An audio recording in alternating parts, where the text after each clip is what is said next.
नमस्कार, आपके साथ मैं हूं सुचेता कुकरेती और आप देख रहे हैं महाभारत। उड़न तश्तरी ने कैसे उड़ाए तालिबान के तंबू। जी हां, महाभारत में आज इसी की बात करने वाली हूं क्योंकि तालिबानी आतंकियों पर सबसे बड़ा हमला पंजशीर में हुआ है और इस हमले के बारे में विस्तार से महाभारत में आज आपको बताऊंगी क्योंकि पंजशीर में आखिर किसने उखाड़े तालिबान के तंबू किसने उखाड़े, क्योंकि देर रात तालिबानी आतंकियों पर हमला हुआ, एयर स्ट्राइक हुई। इस एयर स्ट्राइक के पीछे कौन है ये पता नहीं और इसीलिए आज पूछ रही हूं कि पंजशीर के मददगार कौन है। वहीं आपको यह भी बता रही हूं कि किस तरह से अहमद मसूद ने आह्वान किया और अफगानिस्तान उठ खड़ा हुआ है और किस तरह काबुल टू लंदन और लंदन टू वॉशिंगटन, जी हां, यहां प्रदर्शन देखने को मिला और सड़कों पर आवाम नजर आई। वो तस्वीरें भी आज महाभारत में।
दिखाऊंगी तस्वीरों के जरिए कि किस तरह अहमद मसूद यानी पंजशीर के शेर का आह्वान आज सड़कों में नजर आया, चाहे वो अफगानिस्तान हो, लंदन हो या फिर वॉशिंगटन हो। लेकिन सबसे पहले शुरुआत करूंगी उस बड़ी खबर के साथ जिसने आज पंजशीर में तस्वीर बदल दी है। जी हां, बीती रात बड़ी खबर आपको बता रही हूं, बीती रात किस तरह से हमला हुआ तालिबानी ठिकानों पर पंजशीर में और कैसे 24 घंटे के अंदर युद्ध की तस्वीर बदल गई है।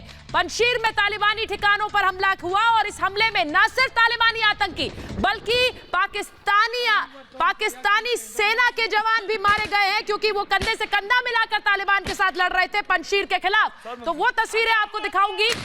आपको सबसे पहले बताती हूं कि बीती रात हुआ क्या है, क्योंकि किस तरह से 24 घंटे के अंदर युद्ध की तस्वीर बदल गई। कैसे ये हालांकि सांकेतिक तस्वीरें हैं, लेकिन जहां पर तालिबानी आतंकी थे उन्हें निशाना बनाकर हवाई बमबारी की गई, हमला किया गया। आपको ग्राफिक्स से बताती हूं कि क्या कुछ हुआ है बीती रात। जरा दिखाइए, ये सांकेतिक विजुअल्स के बाद ग्राफिक्स दिखाइए कि क्या कुछ हुआ है बीती रात। किस तरह से तालिबानी ठिकानों पर सबसे बड़ा हमला हुआ, बमबारी हुई और उस बमबारी के साथ साथ वो सारे ठिकाने जिनमें तालिबानी आतंकी थे उनको ध्वस्त कर दिया गया। जल्दी चलाइए इसे। तालिबान पर यह रहस्यमय हमला था क्योंकि ये एयर स्ट्राइक किसने की ये किसी को नहीं पता है।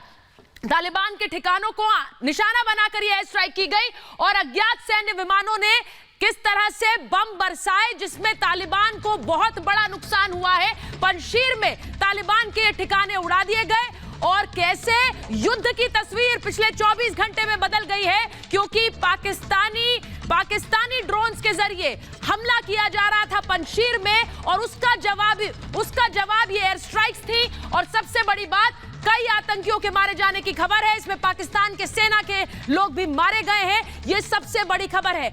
लेकिन सबसे बड़ी बात, ये रहस्यमय हमला, आखिर ये हमला किया किसने, ये बॉम्ब किसने बरसाए, ये एयर स्ट्राइक तालिबान के खिलाफ पंजशीर की मदद में किसने की, ये सबसे बड़ी खबर है। और मैं वो आपको बताती हूं कि किस तरह से पंजशीर का मददगार कौन है। जी हां, सबसे पहले मैं आपको बात बताती हूं कि पंजशीर का मददगार यानी कि एयर स्ट्राइक किसने की होगी। तजिकिस्तान का नाम आ रहा है क्योंकि तजिकिस्तान ने पहले भी मदद की है, पंजशीर को हथियार भेजे हैं और अहमद मसूद जो कि खुद तजिक हैं और बार बार ये कहा जाता है कि तजिकिस्तान के लड़ाके अहमद मसूद के साथ खड़े हुए हैं। बार बार तालिबान का विरोध किया है तजिकिस्तान ने, पंजशीर के पक्ष में खुलकर खड़ा हुआ है तजिकिस्तान। कई अफगानी सैनिक, कई तालिबानी आतंकी, कई अफगानी सेना के जवान, 24 घंटे में 24 घंटे के अंदर युद्ध की तस्वीर बदल गई है। तजिकिस्तान पहुंचे थे जब तालिबान का राज आया अफगानिस्तान में। कई लड़ाकू विमान लेकर तजिकिस्तान ले गए थे और उन्हीं विमानों से हमले की संभावना है। तो ये मददगार कौन हो सकता है पंजशीर का? मैं आपको बता रही हूं तजिकिस्तान की बात। अब रूस की बात करते हैं। रूस की ओर से हवाई हमले की संभावना क्यों? कुछ जानकार जताते हैं क्योंकि तजिकिस्तान से हमले में भी रूस की रजामंदी जरूरी है। जी हां, क्योंकि जानकार कहते हैं कि तजिकिस्तान बिना रूस की मंजूरी के ये हमला नहीं करेगा, यानी रूस का भी इसमें साथ है। क्या अफगान संकट को लेकर रूस चिंतित है? रूसी इलाकों में आतंक फैलाए जाने का खतरा पिछले दिनों बदला है और रूस का किस तरह से रुख बदला है पिछले दिनों? तालिबान को लेकर यह रुख बदला है क्योंकि रूस ने कहा है कि मान्यता को लेकर जल्दबाजी नहीं है। जी हां, तो ये जो पलटा हुआ रुख है इसे लेकर भी कई लोग मानते हैं कि क्या रूस मददगार है पंजशीर का। इसके बाद आपको बताती हूं ईरान के बारे में क्या लोग कह रहे हैं। ईरान के बारे में जानकार मानते हैं कि तालिबान पर ईरान ने शुरू से सवाल उठाए थे और ईरान भी मदद दे सकता है क्योंकि अफगानिस्तान में चुनाव की मांग सबसे पहले ईरान ने की और पंजशीर के बचाव में आवाज उठाई। पंजशीर पर हमले पर पाकिस्तान को लताड़ा भी है। जी हां, ये ईरान जो कि पाकिस्तान के साथ दोस्ती दिखाता रहा लेकिन अब अफगानिस्तान में तालिबान के मुद्दे पर पाकिस्तान के खिलाफ है और पाकिस्तान के हमले पर ऐतराज भी जताया है। ईरान की ओर से हवाई हमले हुए होंगे इसकी जानकार कहते हैं संभावना कम है क्योंकि ईरान विदेशी हस्तक्षेप पर सवाल उठाता आया है और इसीलिए वो हवाई हमले में मदद करेगा इसकी संभावना कम नजर आती है, लेकिन इसके साथ जरूर खड़ा हो सकता है। ये बड़ी बात आपको बता रही हूं, लेकिन सबसे बड़ी बात यह है कि इस पूरे हमले पर तालिबान चुप रहा है। तालिबान की चुप्पी रही है और तालिबान कुछ नहीं बोल रहा है। मैं आपको वो भी दिखाती हूं कि कैसे तालिबान की चुप्पी सामने आई है यो ग्राफिक्स के जरिए और ये सवाल क्यों उठ रहे हैं। तालिबान की चुप्पी किस तरह से हैरान करती है वो जरा ग्राफिक्स के जरिए दिखाइए, क्योंकि बीती रात ये हमला हुआ है और उसमें तालिबान ने अभी तक कुछ नहीं कहा है। हवाई हमले पर सन्नाटे में है तालिबान। आप देख रहे हैं तालिबान प्रेस कॉन्फ्रेंस कर रहा है, मीडिया से बात कर रहा है, लेकिन कल के हमले पर तालिबान ने अभी तक क्यों कुछ नहीं कहा? झटके के बाद तालिबान ने चुप्पी साध ली है। यानी क्या यह बड़ा हमला था? क्या इस हमले ने तालिबान की पंजशीर में कमर तोड़ दी? पंजशीर पर कब्जे का दावा किया था, उस समय भी तालिबान ने खुलकर बात रखी। गवर्नर हाउस पर कब्जा किया, यह बात भी तालिबान ने मीडिया के जरिए फैलाई और तस्वीरें जारी की। लेकिन यह हमला जो हुआ तालिबान पर, इस पर तालिबान अभी तक चुप क्यों है? और इसीलिए पूछा जा रहा है कि चुप्पी साधी है, क्या गहरी चोट खाकर सन्नाटे में चला गया है तालिबान? अभी तक इस हमले पर तालिबान ने कोई बयान नहीं जारी किया है। मैं बड़ी खबर इस वक्त की आपको बता रही हूं। बड़ी खबर जो आ रही है तालिबान के खिलाफ विरोध प्रदर्शन, मसूद के आह्वान पर कैसे उठ खड़े हुए हैं लोग। जी हां, अहमद मसूद ने कल एक ऑडियो क्लिप जारी की थी और काबुल से लेकर लंदन तक और लंदन से लेकर वॉशिंगटन तक किस तरह से प्रदर्शन हो रहे हैं मसूद के आह्वान पर। मसूद ने आह्वान किया और उठ खड़े हुए हैं अफगानिस्तान के लोग और विश्व समुदाय के लोग। ये प्रदर्शन की तस्वीरें अलग अलग जगहों से आ रही हैं। तालिबान के खिलाफ खड़े होने की ये तस्वीरें आ रही हैं। मैं एक एक करके आपको तस्वीरें दिखाती हूं। मैं क्यों कह रही हूं कि अहमद मसूद के आह्वान के बाद किस तरह से लोग उठ खड़े हुए हैं। मैं आपको पहली तस्वीर दिखाती हूं। पहली तस्वीर दिखाइए हमारे दर्शकों को, किस तरह से अहमद मसूद के आह्वान के बाद किस तरह से अहमद मसूद ने आह्वान किया और उसके बाद प्रदर्शन की तस्वीरें दिखानी है हमें। अंकित, प्रदर्शन की तस्वीरें दिखाते हैं। ये काबुल की तस्वीरें मैं आपको दिखा रही हूं, वहां पर तालिबान के खिलाफ प्रदर्शन की ये तस्वीरें देखिए और महिलाएं सड़कों पर उतरी हैं और ये तालिबान राज के खिलाफ प्रदर्शन कर रही हैं। फुल फ्रेम दिखाइए ये तस्वीरें। मैं एक एक करके आपको 4 तस्वीरें दिखाऊंगी और दिखाऊंगी कि अहमद मसूद की ऑडियो क्लिप, उनके आह्वान का किस कदर असर पड़ा है। ये पहली तस्वीर मैं आपको काबुल से दिखा रही हूं और पाकिस्तान के खिलाफ नारेबाजी, डेथ टू पाकिस्तान के नारे वहां पर लग रहे हैं। पहली तस्वीर है। दूसरी तस्वीर दिखाइए।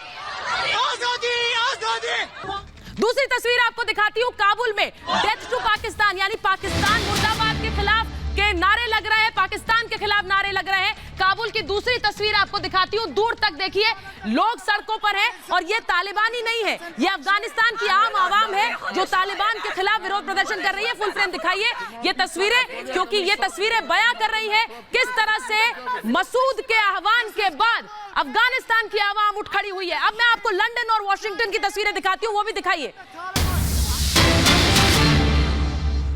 लंदन की तस्वीरें आपको दिखाती हूं, लंदन और वॉशिंगटन की तस्वीरें, जहां पर अफगानिस्तान में, ये लंदन की तस्वीरें आपके सामने, लंदन की तस्वीरें आपको मैं दिखा रही हूं, जिसमें किस तरह से लंदन में ये प्रदर्शन हो रहा है और अफगानिस्तान में तालिबान राज के खिलाफ ये प्रदर्शन है। ये लंदन की तस्वीरें हैं।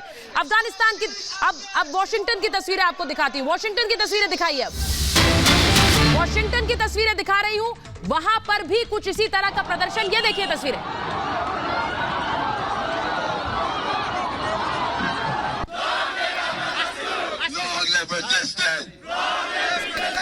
Sanction Pakistan! Sanction Pakistan! Sanction Pakistan! Sanction Pakistan! Sanction Taliban! Sanction Taliban! Long live resistance! Long live resistance! Sanction Pakistan! ये तस्वीरें दिखा रही है कि किस तरह से वॉशिंगटन तक वो तालिबान के खिलाफ जो आवाज अहमद मसूद ने उठाई है, उस आवाज का असर कैसे, उस आवाज की गूंज कैसे वॉशिंगटन तक सुनाई दे रही है। ये वॉशिंगटन की तस्वीरें, लंदन की तस्वीरें।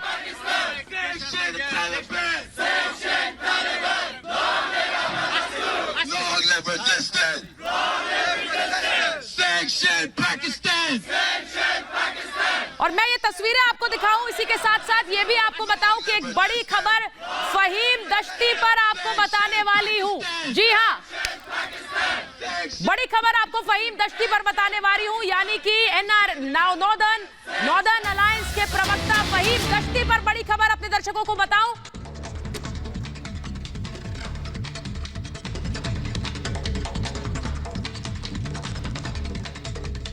तो पाकिस्तान के खिलाफ ये बहुत बड़ा खुलासा है जो अपने दर्शकों को बता रही हूं। फहीम दश्ती को पाकिस्तानी सेना ने मारा। जी हां, ये बड़ी खबर आपको बता रहे हैं, फहीम दश्ती को पाकिस्तानी सेना ने मारा है। पाकिस्तानी हेलीकॉप्टर से हुआ था ये हमला। ये बहुत बड़ी खबर आपको बता रही हूं, अपने दर्शकों को बता रही हूं। Northern alliance national resistance force, इनके प्रवक्ता रहे फहीम दश्ती, जो कि लगातार पंजशीर में युद्ध के हालात को लेकर मीडिया को जानकारी दे रहे थे। समय समय पर वहां पर हालात क्या है उनके बारे में बता रहे थे। पत्रकार है फहीम दश्ती, और बड़ा खुलासा यह हो रहा है कि उनको किस तरह से पाकिस्तानी बमबारी में उनकी जान गई। यानी कि रिपब्लिक आपको ये बड़ी खबर बता रहा है, पाकिस्तान के खिलाफ ये बड़ा खुलासा है, किस तरह फहीम दश्ती को पाकिस्तानी सेना ने मारा है। अब्दुल दोस्तम का भी बयान सामने आया, मैं उस पर भी जाऊंगी और मैं ये भी बताऊंगी कि किस तरह से अहमद मसूद, अमरुल्लाह साले लगातार पाकिस्तान के खिलाफ मोर्चा खोलकर कह रहे हैं कि पाकिस्तान हमारे लोगों को टारगेट कर रहा है, और किस तरह अफगानी आवाम की आवाज दबाकर तालिबान का साथ दे रहा है। उसका एक और सबूत सामने आया है, पाकिस्तानी हेलीकॉप्टर से हमला किया गया जिसमें फहीम दश्ती मारा गया। मेरे साथ मेरे जनरल जीडी बख्शी हैं, मेरे साथ विंग कमांडर प्रफुल्ल बख्शी हैं, मेरे साथ जुड़ रहे हैं, मेरे साथ पाकिस्तान से हमारे मेहमान हैं, नदीम साहब भी जुड़ रहे हैं हमारे साथ, पीटीआई के प्रवक्ता हैं नदीम कुरैशी साहब। लेकिन मैं सबसे पहले शुरुआत आपसे कर रही हूं, जीडी बख्शी सर, ये जो बड़ा खुलासा हुआ है कि पाकिस्तानी हेलीकॉप्टर ने बम गिराया और उसमें फहीम दश्ती की मौत हुई, हैरानी तो नहीं होनी चाहिए? अफगानी आवाम के पीछे किस तरह से अफगानी आवाम के खून से सने हैं पाकिस्तानी सेना के हाथ। लो कर दो। देखिए, मैं आपको बताना चाहता हूं कि बेचारे फहीम दश्ती शहीद जो हुए हैं, ये लगातार पंजशीर से खबरें भेज रहे थे, अपने मोबाइल से भेज रहे थे। मोबाइल पे आजकल लोकेटिंग इक्विपमेंट हमारे पास है, पाकिस्तान के सबके पास है, जो कि इसको लोकेशन पकड़ सकता है। पाकिस्तान के एसएसजी ग्रुप्स ने ये लोकेशन पकड़ी, अपने JF-17 फाइटर्स को दी, जिन्होंने बड़ा प्रिसिशन गाइडेड म्यूनिशंस का इस्तेमाल करके फहीम दश्ती को मारा है और अमरुल्लाह साले पर भी वार किया था, लेकिन वो बच गया और अब उसने पोजीशन चेंज कर दी है। हमारी इनको हिदायत होगी कि ये अपने मोबाइल से बात ना करें, रिकॉर्ड कर लें, किसी और लोकेशन से अपनी खबरें बाहर भेजें। ये सीधा सीधा पाकिस्तान का वार है, लेकिन पाकिस्तान पे पलटवार भी हुआ है। जैसे बताया गया है कि कल और आज सुबह के बीच में वहां पे फाइटर्स ने अटैक किया है। कौन से फाइटर्स हैं, किसके हैं, इस पे अभी अटकलें लगाई जा रही हैं। एक अटकल तो यह है कि तालिबान के टेक ओवर करने के पहले कई सारे अफगानिस्तान एयरफोर्स के जहाज ताजिकिस्तान पहुंच गए थे और शायद उन्होंने ये पलटवार किया है। जी, इसके अलावा सर, जो आप बता रहे हैं, जीडी बख्शी सर आम सपोर्ट दे रहा है। जीडी बख्शी सर, आप जो बता रहे हैं फहीम दश्ती, हमारे दर्शक उन्हें किस तरह से जानते हैं, क्योंकि फहीम दश्ती पत्रकार भी रहे, और किस तरह से फहीम दश्ती ने नॉर्दर्न अलायंस की एक एक खबर देश के बाहर, अफगानिस्तान के बाहर लोगों तक पहुंचाई कि कैसे मुट्ठी भर लोग हैं जो लड़ाई लड़ रहे हैं और तालिबान के खिलाफ लड़ाई लड़ रहे हैं, और यही सबसे बड़ी चीज थी।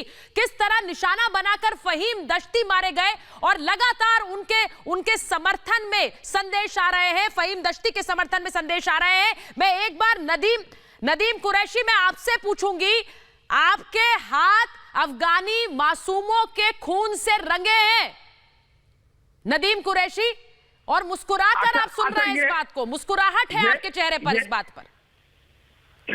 ये ऐसे ही इल्जाम है जैसे मैं आपसे ये कहूं कि आप अभी प्रोग्राम नहीं कर रही, आप अपने घर बैठ के किचन में अपने फैमिली के लिए जो खाना तैयार कर रही हैं। ये इतना बड़ा झूठ है, सरीहन लोगों की आंखों में धूल झोंकने वाली बात है। पाकिस्तान के प्रधानमंत्री इमरान खान ने कहा था हम दुनिया का भारतीय सेना जब खाना बनाएगी तो उसमें किस तरह सब्जियों की तरह कट जाएंगे आप लोग, उसका अंदाजा नहीं है आपको। पहले भी अब मेरी बात है, सुनिए नदीम साहब, मैं आपको सिर्फ ये बताना चाहती हूँ कि मैं आपको सिर्फ ये कहना चाहती हूँ कि भारतीय सेना जब खाना बनाएगी तो उसमें सब्जियों की तरह काट देगी, और बहुत बहुत बार काटा भी है। मैं उस पर नहीं जाऊंगी क्योंकि आपको ये मजाक लग रहा है, ये मजाक और हंसने का मामला आपके लिए है, लेकिन वहां पर लोगों की जान जा रही है। आप ये बात नहीं मानेंगे कि आपकी सेना वहां पर तालिबान के साथ मिलकर लड़ रही है? ये गलत है क्या? एक तो आप और मैं सेना का हिस्सा नहीं है, लेकिन आपने जो धमकी मुझे दी है, जब वक्त आएगा तो दुनिया देखेगी। अगर 72 सर, मैंने धमकी नहीं दी है, मैंने तो इतिहास याद दिलाया हुए है, तो आपकी मैंने इतिहास याद दिलाया। सर, आपको चोट लग गई, बुरा लग गया आपको? अभी मैंने इतिहास याद दिलाया आपको। पाकिस्तान से हमने उनको चाय पिलाई थी, अभिनंदन को भी चाय जो मैंने पिलाई थी वो आपको याद होगी। हाँ सर, बिल्कुल याद है, अपने घर में बैठकर चाय पी रहे हैं वो, और बड़े मजे से चाय पी रहे हैं। आप सारे शौक पूरे करने पाकिस्तान की सेना किससे डरती है? बहुत मजे से अपने घर पर चाय पी रहे हैं। आपको बता दूं, ये सारा झूठ है, ये झूठ है। सर झूठ क्या है? आप लोग नहीं मदद कर रहे तालिबान की? आप तालिबान की मदद कर रहे हैं कि नहीं कर रहे हैं? नहीं, मुझे बताइए, आप मदद कर रहे हैं कि नहीं कर रहे हैं? ये मीडिया कैंपेन कर रहे हैं। सर झूठ, पाकिस्तान इस मीडिया कैंपेन से नहीं घबराएगा। अरे सर छोड़ दीजिए मीडिया कंप्लेंट, आप किससे घबराते किससे नहीं घबराते, मुझे उसमें कोई दिलचस्पी नहीं है। मैं आपसे पूछ रही हूँ, तालिबान की मदद नहीं कर रहे हैं आप? हम तालिबान की मदद करेंगे अफगानिस्तान को तरक्की देने में। अरे सर छोड़िए, अफगानिस्तान में अमन, वही तो मैं कह रही हूँ, आप तालिबान की मदद कर रहे हैं, आम अफगानियों के खिलाफ खड़े हैं, आप पंशीर के खिलाफ खड़े हैं, आप बम बरसाते हैं, वहां पर ड्रोन भेजते हैं, और फिर आप ये मासूम सा चेहरा लेकर आ जाते हैं। आपको लगता है कि मासूमियत आपकी मासूमियत के पीछे का जो छलावा है वो सबको पता है। देखिए ना, ये अच्छा, अब झूठ बोलने वाले शख्स के लिए सबसे बड़ी आम बात ये होती है कि वो शोर मचाता है, एक सेकंड की सुनता नहीं। मैं आपको बता रहा हूँ, ये झूठ है। पाकिस्तान अमन का पैगंबर है। पाकिस्तान ने 20 साल खुद दहशतगर्दी बर्दाश्त की है, अभी आप भी बर्दाश्त कर रहे ना। क्योंकि आप जीडी बख्शी सर, ये शांति के ये शांति के मैं खाम खा अब अफगानिस्तान, ये शांति का संदेश लेकर आए, शांति दूत है ये। आपने इतना सब्जेक्ट क्यों उठाया हुआ है? जीडी बख्शी सर, मैं अभी आ सकता हूँ? जी सर आइए। हेलो सर बोलिए। अगर इनकी थोड़ी आवाज, इनका सांस फूल गया हो तो मैं आपको जरा बताऊं असलियत। जनाब आली, आपके मेजर जनरल आदिल रहमानी का नाम सुना है आपने? नहीं सुना होगा। वो आपके एसएसजी ग्रुप के कमांडर हैं। वो पंजशीर के माउथ पे वहाँ से लड़ाई कंट्रोल कर रहे हैं। आपकी पहले 2 एसएसजी बटालियन थी, अब तीसरी वहाँ पहुँच गई है। आप वहाँ एनएलआई की कमांडो बटालियन पहुँच चुकी है। एनएलआई की 3 पलटनें और कूच कर रही हैं इस वक्त, जैसे हम बात कर रहे हैं पंजशीर के लिए। पहले आपकी एक आर्टिलरी बैटरी थी 155, फिर एक आपकी जो 105 आई, एक 130 आई, अब एक पूरी रेजिमेंट 130 की गई है। ठीक है साहब, वहाँ पे 4 यूए कोबरा अटैक हेलीकॉप्टर्स वहाँ लगातार वहाँ पे मंडरा रहे हैं। आपके 4 ड्रोन्स हैं चाइनीज जो वहाँ पे पिन पॉइंट जगह लोकेशंस ढूंढ रहे हैं। ठीक है साहब, कल आपके 11 कोर के कमांडर, ठीक है, नवाब महमूद साहब, वो वहां गए थे आगे, क्योंकि रो रहे थे आपके आदिल रहमानी साहब की ना रसद आ रही है, हमारे लिए तंबू लाओ। तो तंबू लेके वो आगे गए थे, और जो एयर अटैक हुआ है वो तंबुओं पे हुआ है। समझे आप साहब? जरा कान की मैल निकाल के सुन लीजिए, हमें मत सिखाइए। हमारी फौज को सब पता है आप क्या कर रहे हैं, किधर कर रहे हैं, और कितनी तादाद में कर रहे हैं। ठीक है साहब, आप काफ़ी अच्छी मार खाए हैं। तालिबान वहाँ 1500 से ज़्यादा हलाक हो चुके हैं। आपके अपने परसों तक एक ऑफिसर, एक जेसीओ, 17 जवान आपके मारे गए थे और कोई 25 घायल हुए थे। अभी वो नंबर ये बहुत बढ़ गया है। और वहां पर जीडी बख्शी सर जो एयर स्ट्राइक हुई उसमें भी पाकिस्तानी सेना के जो इन्होंने अपनी तरफ से भेजे थे लड़ाके वहां लड़ने के लिए, वो भी मारे गए हैं। लेकिन इफ वी नो पाकिस्तान, वो अपने लोगों को भी पहचानेगा नहीं। प्रफुल्ल बख्शी सर भी इसके गवाह है, आप भी गवाह है। प्रफुल्ल बख्शी सर, मैं आपके पास आ रही हूं, लेकिन उससे पहले एक छोटा सा एक बड़ी खबर अपने दर्शकों को बता दूं, उसके बाद मैं आपके पास आती हूं कि किस तरह से पंजशीर के जो सैन्य कमांडर हैं, पंजशीर के सैन्य कमांडर ने बड़ा संदेश भेजा है। पंजशीर के सैन्य कमांडर दोस्तम का आह्वान, दुनिया से अब्दुल रशीद दोस्तम ने अपील की है कि पंजशीर के साथ खड़े हो। पंजशीर के साथ खड़े होने की अपील अब्दुल दोस्तम ने की है। अब्दुल रशीद दोस्तम की अपील अपने लोगों से आई है। उन्होंने क्या कहा है मैं अपने दर्शकों को बताऊंगी कि किस तरह से अब्दुल दोस्तम, वो मिलिट्री कमांडर जो तालिबान पार्ट 1 में भी थे और किस तरह से पिछले कई सालों से पंजशीर में और अफगानिस्तान में रहे हैं और तालिबान के खिलाफ भी लड़े हैं, उन्होंने कहा है संयुक्त राष्ट्र और दुनिया से उन्होंने आह्वान किया। जी हां, कल अहमद मसूद का आह्वान, आज अब्दुल दोस्तम का आह्वान, दुनिया एनआरएफ का समर्थन करे, यानी नेशनल रेजिस्टेंस फोर्स का समर्थन करे दुनिया, क्योंकि वो लड़ाई लड़ रहे हैं, पंजशीर की लड़ाई लड़ रहे हैं। खूनी घटनाओं का गवाह बना है अफगानिस्तान, और ये खून कौन बहा रहा है ये भी हम जानते हैं। सैकड़ों लोगों ने जान गंवाई है, अब्दुल दोस्तम कह रहे हैं। मैंने देश को प्राथमिकता दी है, अब्दुल दोस्तम कह रहे हैं। यह भी बड़ी बात आपको बता रही, उन्होंने एक संदेश जारी किया है और लोगों से अपील की है, यूएन से, यूनाइटेड नेशन से अपील की है और वर्ल्ड कम्युनिटी से कहा है कि पंजशीर की मदद कीजिए। और जिस तरह से कल बीती रात बमबारी हुई तालिबानी ठिकानों पर, वो सबूत है कि किस तरह पंजशीर के साथ मददगार खड़े हुए हैं। और एक और बड़ी खबर अपने दर्शकों को बता दूं जो हमारे पास आ रही है, मुझे बताई जा रही है सूत्रों के हवाले से बड़ी खबर है। सूत्रों के हवाले से बड़ी खबर अपने दर्शकों को बताऊं, पंजशीर में 21 पाकिस्तानी सैनिक मारे गए। जी हां, 21 पाकिस्तानी सैनिक मारे गए हैं। पाकिस्तानी फौज का अफसर भी ढेर हुआ है। जी हां, 25 पाकिस्तानी सैनिक घायल हुए हैं, 25 पाकिस्तानी सैनिक घायल हुए हैं, 21 पाकिस्तानी सैनिक ढेर हुए हैं और एक मिलिट्री कमांडर भी मारा गया है इस लड़ाई में। पाकिस्तानी सेना पर भी यह हमला इसलिए क्योंकि पाकिस्तानी सेना किस तरह तालिबान से कंधे से कंधा मिलाकर ये युद्ध लड़ रही थी और कैसे ये हकीकत अब सामने आ गई, क्योंकि वहां पर पाकिस्तानी फौज का अफसर भी ढेर हुआ है और पाकिस्तानी फौज के अफसर के साथ साथ 25 पाकिस्तानी सैनिक घायल हुए हैं, 21 पाकिस्तानी सैनिक ढेर हुए हैं, मारे गए हैं। और ये सबसे बड़ा सबूत है GD Bakshi sir, this is the biggest evidence, सबसे बड़ा सबूत कि किस तरह पाकिस्तानी सेना वहां तालिबान के साथ कंधे से कंधा मिलाकर पंजशीर के लोगों का खून बहा रही है। जीडी बख्शी सर, देखिए, ये जो हमने दी है कैजुअल्टी फिगर बिल्कुल सही है, लेकिन ये परसों तक की है।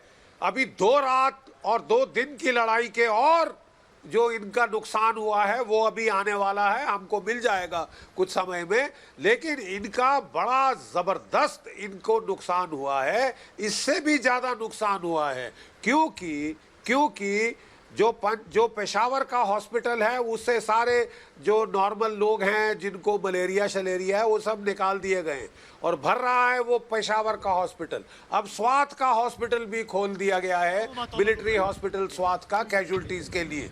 बड़े पैमाने पे कैजुअल्टीज हुई है और अभी और होगी। जो एयर स्ट्राइक हुई है उसका डेटा अभी तक नहीं आया है, कि कितने इनके मरे हैं। वो तंबू जो इन्होंने गाड़े थे, जो रहमानी साहब रो के मांग रहे थे कि ठंड लग रही है, बाहर तंबू दो, तंबू में सो जाएं। अगर वो तंबू हिट हो गए हैं तो साहब उन तंबुओं में 11 कोर कमांडर भी था और मेजर आदिल रहमानी भी था। अगर वो गए हैं तो इससे भारी नुकसान हो नहीं सकता पाकिस्तान का। लेकिन देखते हैं अभी आगे कितना और इनको खानी पड़ेगी मार, ये तो वक्त ही बताएगा। और जैसा आप बता रहे हैं जीडी बख्शी सर, मैं एक बार प्रफुल्ल बख्शी सर के पास चली जाऊं। प्रफुल्ल बख्शी, आप जिस तरह से बमबारी हुई कल बीती रात, मैं उस पर आपके पास आऊंगी क्योंकि आप बेहतर बता पाएंगे ये बमबारी किस तरह से तालिबान के ठिकानों को निशाना बनाकर हुई। लेकिन उसके पहले ये पाकिस्तान का झूठ जो बार बार वो कहते हैं सेना को भेज दिया पंजशीर का खून बहाने। देखिए ऐसा है, ये बॉम्बिंग जो हुई है ये बड़ी नॉर्मल बॉम्बिंग है। अगर आपको ग्राउंड का टारगेट मिल जाता है तो बॉम्बिंग करने में कोई प्रॉब्लम नहीं है, और अगर उनके कोऑर्डिनेट्स मिल जाते हैं, आपका प्रिसिजन गाइडेड म्यूनिशन है तो कोई प्रॉब्लम नहीं है।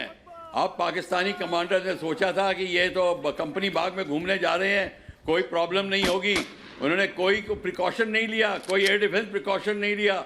और दूसरी बात है, जब फौज आगे बढ़ती है, अगर फौज को एयर कवर नहीं होगा तो यही होगा। जैसे पाकिस्तानी टैंक लोंगेवाला में आए थे बिना एयर कवर के और सबके सब हल्लाक हुए थे, यही अभी आप डिस्क्राइब कर रहे हैं। और जनरल जीडी बख्शी जो बोल रहे थे वो एग्जैक्टली वही हुआ है। कोई एयर कवर नहीं है उनको, बड़े आराम से फाइटर आए हैं, उन्होंने डिस्ट्रॉय किया है, सबके पास कोऑर्डिनेट है। क्वेश्चन ये है, जब तक आप आगे एयर स्ट्राइक तो ठीक है, पर एयर स्ट्राइक के बाद आपको ग्राउंड का अधिकार भी लेना पड़ेगा। क्या आपकी आर्मी बढ़ रही है? इस समय पाकिस्तान की आर्मी की प्रॉब्लम शुरू हो गई है और पाकिस्तान की आर्मी अब अपने जो मृतक गिन रही है और अपने जो वुंडेड गिन रही है, उसके साथ में अब पाकिस्तान की अंदर जो क्वेश्चन एंड आंसर्स होंगे। और इस समय जनरल बाजवा के ऊपर बहुत ज़रूर प्रेशर पड़ेगा ज़बरदस्त कि ये क्या आप कर रहे हैं, ये कोई ऐसा खेल थोड़ी है तमाशा कि आपने इतने लोग मरवा दिए हैं। तो ये सारा का सारा होगा। अब चाइना जो है वो वेट कर रहा है, चाहे जितने फाइनेंस दे दे। चाइना को पता है कि रशिया अभी ताजिकिस्तान को सपोर्ट कर रहा है। इस समय चाइना भी बड़ी सोच के अपने कदम उठाएगा और पाकिस्तान को अपनी गलती का एहसास हो गया है कि मैंने ऐसी जगह पे I have bitten more than I can chew. बस अब ये प्रॉब्लम आ रही है पाकिस्तान को, और इसको पता चल गया है कि जब तक मेरा एयर कवर नहीं, एयर डिफेंस कवर नहीं होगा, मैं ऐसे इम्प्यूनिटी के साथ अटैक नहीं कर सकता। वो कर रहा है, बात आगे बढ़ेगी मुझे पता है। और ये ना हो कि कहीं अमेरिका भी दखलंदाजी करे। अगर अमेरिका ने दखलंदाजी करी, मैं एक बार नदीम कुरैशी से पूछ लेती हूँ। प्रफुल्ल बख्शी जी, मैं एक बार नदीम कुरैशी से पूछ लेती हूँ, इन पाकिस्तानी सैनिक जो मारे गए हैं इनको अपना नाम देंगे या फिर ये भी ऐसे ही जाएंगे? जैसे आपने कई बार कारगिल में अपने सेनाओं को नहीं पहचाना, इनका भी वही अंत है। तात्सुब ना बरतिएगा, मेरी बात सुनिएगा, मेरी बात सुनने का हौसला भी रखिएगा। बख्शी साहब भी सुने और आप भी सुनिए। जो आप बाइस रेस करती है, बात नहीं सुनती। पहली बात तो है, प्रोग्राम ख्वाहिशात पर नहीं हुआ करते। पाकिस्तानी सेना, पाकिस्तानी अफवाज आपके हवास पर इतनी सवार हो गई है, और बिलखुसूस जनरल बख्शी, लगता है मुझे इनकी तबीयत ठीक नहीं है, इनको पहले किसी डॉक्टर से इलाज करवाना चाहिए। लोगों को अपने जेल पर सवार करके आप दुनिया को क्या पैगाम दे रहे हैं? आपका रोल क्या है अफगानिस्तान में? बेगाने की शादी में अब्दुल्ला दीवाना, तू कौन मैं खाम खा। अब भाई आप लेकिन मेरी बात सुने, मेरी बात सुने। आप कहते हैं गाजर देने की तरह काट देंगे। का जो बात है ना, ये आप अपने तक रखिए। नहीं। The world community knows who needs medical treatment, sir. The entire world community knows who needs medical treatment. इस तरह की बेहूदी बात सर नदीम जी मैं अभी भी जी कर बात कर रही हूँ सर, मैं अभी भी जी करके बात कर रही हूँ, क्योंकि आपसे मैंने सीधा सवाल पूछा, आपने कारगिल में अपने सैनिकों की लाशों को पहचानने से मना कर दिया, ये सच्चाई है। चेक करा ले। जगह मेरी बात सुने ना, अब बात तो सुने ना जी। नहीं क्यों सुनूं मैं आपकी बात, क्यों सुनूं मैं आपकी बात? कोई तथ्य कहेंगे तो मैं सुनूं आपकी बात। दलील से। अच्छा मैं आपकी तकलीफ महसूस कर रहा हूँ, मैं आप सब लोगों की अजियत महसूस कर रहा हूँ, मैं आपका गुस्सा महसूस कर रहा हूँ। हाँ। आपके जो 62 कैंप वहां बनाए गए, इंडिया ने बनाए जो 62 कैंप, हाँ। और अरबों रुपए की फंडिंग की, ये सारा प्रेशर आप बिल्ड कर रही है पाकिस्तान पे लोगों का ट्रैक चेंज करने के लिए। मैं आपकी तकलीफ समझ रहा हूँ, लेकिन ऐसा नहीं होगा। जीडी बख्शी सर अगर आगे बढ़ रहा है, अफगानिस्तान में अमन कायम है। आज यूएस के सेक्रेटरी ऑफ स्टेट कतर आए हुए हैं, आप उनसे पूछे वो क्यों आए हुए हैं। अच्छा, अब नदीम साहब भारत का इन्वेस्टमेंट, भारत के मिलिट्री कैंप, भारत ने जो कुछ भी इन्वेस्टमेंट अफगानिस्तान में किया है, भारत तो चू भी नहीं कर रहा है उसके बारे में ना। भारत एक बार बोल रहा है, लेकिन पाकिस्तान के लोग गला फाड़ फाड़ कर भारत की बात कर रहे हैं। ऐसा क्यों है सर? आपको अपना इंटरेस्ट देखिए ना सर। कौन चूक रहा है, कौन चीख रहा है, कौन गला फाड़ रहा है? नहीं मैं कौन तू खामखा तो आप लग रहे हैं, मैं कौन तू खामखा तो आप लग रहे हैं सर। ये हमें क्यों बता रहे हैं? जीडी बख्शी सर मैं एक बार आ रही हूँ। जीडी बख्शी सर मैं गलत कह रही हूँ क्या? बिल्कुल। देखिए ये जो हमारे पाकिस्तानी तर्जुमान इधर आए हैं, मैं आपसे कहना चाहता हूँ, आप सबसे पहले तहजीब ना भूलिए। आपके पास कोई फैक्ट्स हैं आप पेश करिए, हम आपको फैक्ट्स दे रहे हैं। आप पर्सनल गाली गलौज से दूर रहिए, ठीक है साहब? पर्सनल गाली गलौज मत करिए, सेहत की बात मत करिए। आप ज़रूरत से ज़्यादा मोटे हैं, आपको बीपी की प्रॉब्लम है, आप जाके चेक कराइए, ठीक है साहब? और मैं आपको बोल रहा हूँ आप फैक्ट्स पेश करिए। हम फैक्ट्स पेश कर रहे हैं, आपके पास फैक्ट्स हैं, फैक्ट्स हमको दीजिए। मैं आपको सारे फैक्ट्स दे रहा हूँ जो पाकिस्तान से ही निकले। समझ रहे हैं साहब? आप ही के लोग बता रहे हैं, वही पब्लिक डोमेन में डाल रहे हैं। ज़रा अपना मोबाइल चेक कर लीजिए। आप बगैर पढ़े बगैर रिसर्च किए आते हैं और यहाँ समझते हैं कि चीख चिल्लाने से काम चल जाएगा। इस चैनल पे नहीं चलेगा साहब, इंडियन चैनल्स पे नहीं चलेगा। आपको फैक्ट्स पेश करने पड़ेंगे। मैंने आपको बताया कि पाकिस्तान ने इंटरवेंशन शुरू किया था 2 SSG बटालियंस के साथ, और इसके साथ इस ग्रुप के साथ major general Adil Rahmani incharge थे। ये लगातार बढ़ते जा रहा है क्योंकि इनको कोई कामयाबी नहीं मिली। पिटे ये भी, पहले तालिबान ने कोशिश करी, ब्लडी नोज मिला। फिर उन्होंने जनरल बाजवा साहब से रिक्वेस्ट किया कि अगर आप हमको ये जो पाकिस्तान जो अफगानिस्तान के वाइस प्रेसिडेंट अमरुल्लाह साले का सर दिला दे, हम आपकी कश्मीर में मदद करेंगे। ये हमारे पास फैक्चुअल इनपुट है। उसके पश्चात 2 SSG बटालियन भेजी गई, वो भी फेल हो गई। अब तीसरी भेजी गई है NSG जो नॉर्दर्न लाइट इन्फेंट्री की कमांडो। सर मुझे बुरा इस बात का लगता है, और मैंने यही सवाल इसलिए इनसे पूछा जीडी बख्शी सर कि आपने जवान तो भेज दिए अपनी सेना के, लेकिन वो जो ढेर हुए हैं उनको ये अपना मानेंगे कि नहीं? क्योंकि इनकी ये फितरत रही है, कारगिल में यही इन्होंने किया, लेकिन उनका अंतिम संस्कार भारत ने किया, और किस तरह से अपन पूरी परंपरा को ध्यान में रखते हुए किया, ये भारत ने किया। इसीलिए समय समय पर इतिहास की डोज देना इन्हें बहुत जरूरी है। बड़ी खबर अपने दर्शकों को बताती हूँ, और नदीम साहब आप भी सुनिएगा, आपके लिए भी है बड़ी खबर। अपने दर्शकों को बता दूं कि तालिबान के कब्जे से मुक्त हुआ है अंद्राब।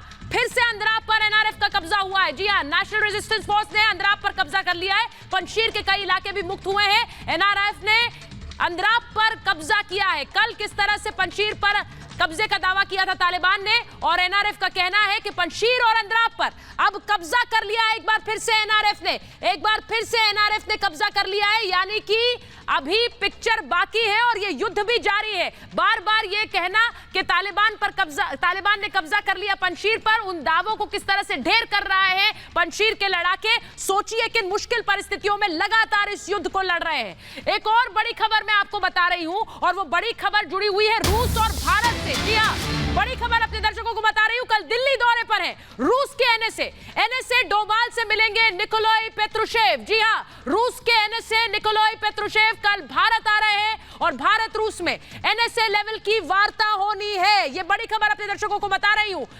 अजीत डोभाल से मिलेंगे निकोलाई पेत्रुशेव, यानी कि रूस के एनएसए है, नेशनल सिक्योरिटी एडवाइजर है। और अब अफगानिस्तान पर भारत और रूस के बीच ये मंथन कितना अहम हो गया है, मैं ये भी आपको बताती हूं, क्योंकि कल ये अहम बैठक होनी है जब रूस के एनएसए भारत आएंगे और किस तरह से अफगान संकट को लेकर रूस और भारत साथ हैं। रूसी एनएसए डोभाल से मुलाकात करेंगे। ये मुलाकात कल होनी है, 8 सितंबर को दिल्ली में मुलाकात होनी है।